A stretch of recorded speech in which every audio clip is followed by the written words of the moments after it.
Assalamualaikum warahmatullahi wabarakatuh.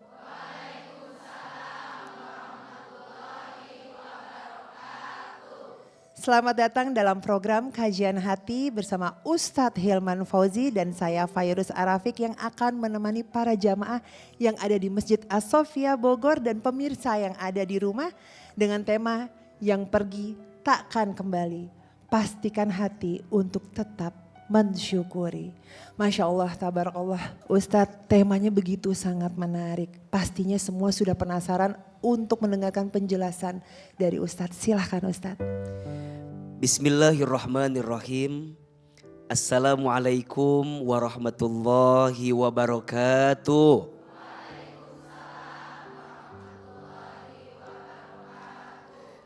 Bunda, kadang dalam hidup kita harus belajar bersyukur atas sesuatu yang pergi meninggalkan kita. Kenapa? Kadang Allah melepaskanmu dengan sesuatu yang kamu cintai karena Allah lebih mencintai daripada kamu yang mencintainya. Iya apa iya? Misalnya kita cinta sama orang tua kita. Kemudian orang tua kita harus kembali kepada Allah. Kalau bicara sedih pasti sedih.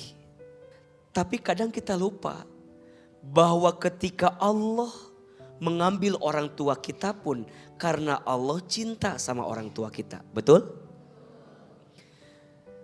Di sisi lain kita harus tetap bersyukur juga dengan kisah yang lain. Misal ada di antara kita yang harus berpisah dengan orang yang kita cintai. Karena boleh jadi orang itu memang bukan orang yang baik untuk kita. Kadang kegagalanmu pada satu hal justru adalah cara Allah menyelamatkanmu dari sesuatu yang tidak baik untukmu. Setuju? Banyak orang yang terlalu menggenggam sesuatu sehingga ketika dia kehilangan sesuatu itu dia merasa rapuh dan terjatuh. Dia terpatah, terluka dengan semua yang harus dilepas dalam hidupnya. Padahal harusnya kita belajar ikhlas melepas. Karena Allah melepaskanmu dengan orang yang kamu cintai. Bukan karena Allah tak mencintaimu. Justru karena Allah mencintaimu. Dan Allah ingin menjagamu dari orang yang tidak baik untukmu. Maka pelajarannya, jangan terlalu menggenggam apa yang engkau cintai. Seperti engkau menggenggam pasir. Yang ada engkau hanya akan sakit dengan genggaman yang engkau lakukan. Karena perlahan tapi pasti yang engkau genggam akan pergi meninggalkanmu. Betul? Bunda sayang, pemirsa Trans TV, kita genggam pasir berlebihan. Apakah kita mendapatkan pasirnya? Tidak. Lama kelamaan pasir itu pergi dari genggaman kita. Maka cukuplah di hati hanya Allah. Cukuplah di hati hanya berharap kepada Allah. Semua yang ada dalam hidup ini hanyalah titipan dari siapa? Allah. Inna lillahi wa inna ilaihi raji'un. Segala sesuatu milik Allah. Dan semuanya akan kembali kepada Allah. Kalau kita sudah belajar melepas dengan ikhlas. Bahkan kita bersyukur dengan apa yang telah pergi meninggalkan kita. Perhatikan, Allah akan hadirkan banyak kebaikan kepada mereka. Ulaika alaihim salawatum mir rabbihim wa rahmah wa ulaika humul muhtadun. Mereka akan mendapatkan keselamatan dan kasih sayang dari Allah. Mungkin manusia pergi meninggalkan kita, tapi biasanya ketika manusia pergi meninggalkan kita, di hati kita ada cintanya Allah. Betul? Allah mengajarkan kita untuk tidak terlalu melekat cinta pada seseorang. Sehingga Allah itu punya sifat maha pencemburu. Kalau Allah sudah melihat seorang hamba punya rasa cinta yang berlebihan kepada selain Allah, biasanya akan Allah ambil apa yang dia cintai itu. Bukan karena Allah membencinya, tapi karena Allah tahu rasa cinta hamba itu terlalu berlebihan kepada selain Allah. Sudah saatnya kembali kepada siapa? Kembali kepada Allah. Karena yang tak akan pernah mengecewakanmu hanya siapa? Allah. Nyatanya manusia bisa pergi kapan saja. Semoga Allah menitipkan hati yang penuh kelapangan untuk melepas pergi semua yang telah dihilangkan. Amin. Ya Rabbal Alamin. Bunda, ada bintang tamu kita yang dari tadi Ustadz, dari awal mulai Ustadz Tausiah tuh udah nangis terus. Ada Kak Dena Devanka, apa kabarnya Kak? Boleh berdiri ya Kak? Assalamualaikum Ustadz, Kak Fairuz. Saya Dena Devanka, saya ibu dari 3 anak. Saya mengalami perceraian 3 tahun yang lalu dengan mungkin kisah yang sebagian besar orang tahu. Dan akhirnya saya memutuskan untuk berpisah karena saya sudah tidak sanggup lagi untuk menjalani rumah tangga. Tapi saya berjuang sampai titik di mana saya bertahan. Akhirnya semua berjalan dengan agak sulit karena saya membutuhkan waktu untuk mendapatkan akte cerainya sulit. Dengan banding, kasasi dan akhirnya hak asuh anak memang ada di saya. Alhamdulillahnya saya mendapatkan banyak hidayah. Anak saya menjadi anak yang soleh dan soleha. Alhamdulillah sekarang jadi rajin sholat dan belajar ngaji tanpa saya harus suruh. Kemudian Pak Ustadz, dengan perceraian ini jujur boleh dibilang saya cukup trauma. Jadi saya cukup trauma dengan untuk menjalani hubungan lagi. Saya merasa setelah bercerai pun saya merasa terus seperti terzolimi ya. Ada oknum-oknum yang berusaha untuk memframing saya ya seperti kayak karakter lah. Ya, memframing karakter saya. Itu bagaimana cara menyikapi orang yang menzolimi kita. Dan poin yang kedua, pandangan Islam bagaimana jika seorang ibu yang memang berperan lebih daripada seorang ayah dalam menafkahi dan juga membesarkan anak.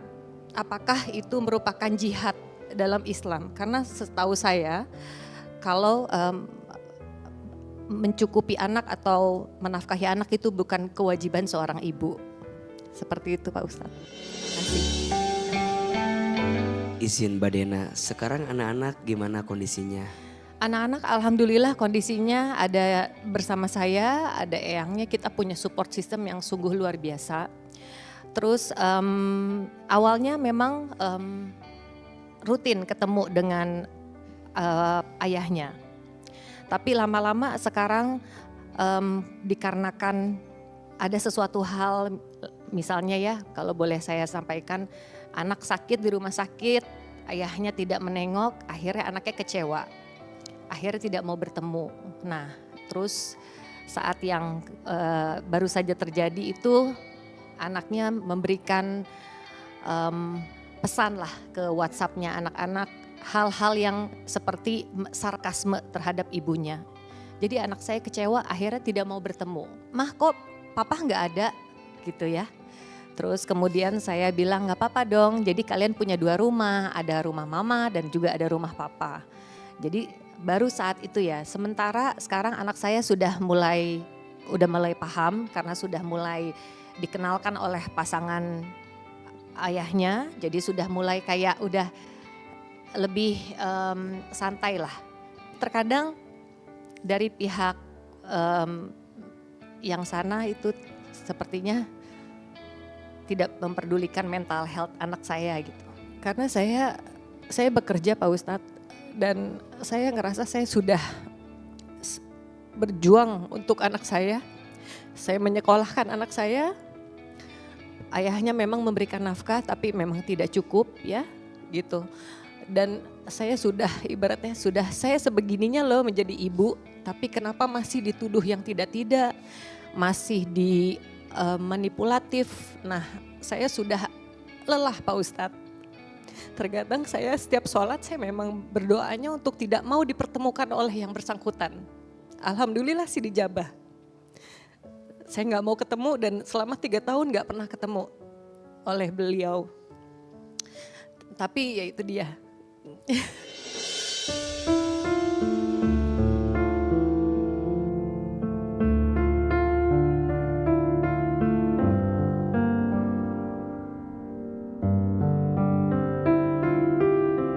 Ada beberapa nasihat yang mungkin izin Ahilman sampaikan.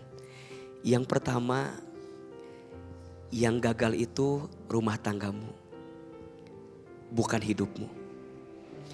Yang hancur rencanamu, bukan masa depanmu. Jangan sampai satu episode dalam hidupmu menghancurkan setiap kebaikan yang Allah siapkan untukmu di masa depan. Sudah usai, biarlah selesai.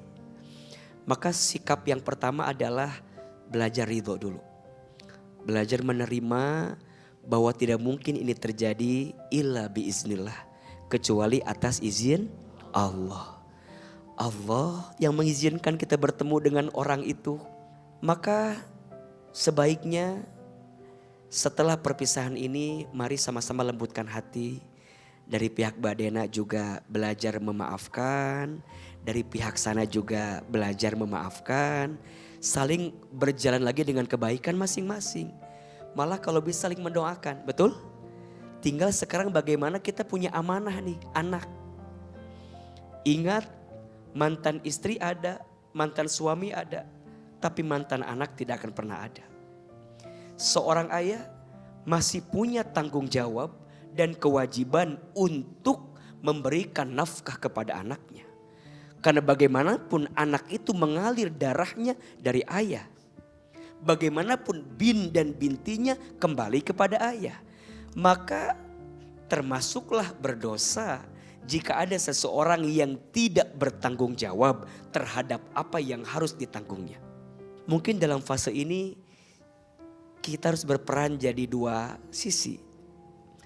Kadang jadi ibu, kadang jadi ayah. Jangan pernah khawatir kehilangan rezeki. Karena setiap anak punya rezekinya masing-masing. Mungkin Allah tidak kirimkan dari orang itu. Tapi boleh jadi Allah kirimkan dengan jalan yang lain.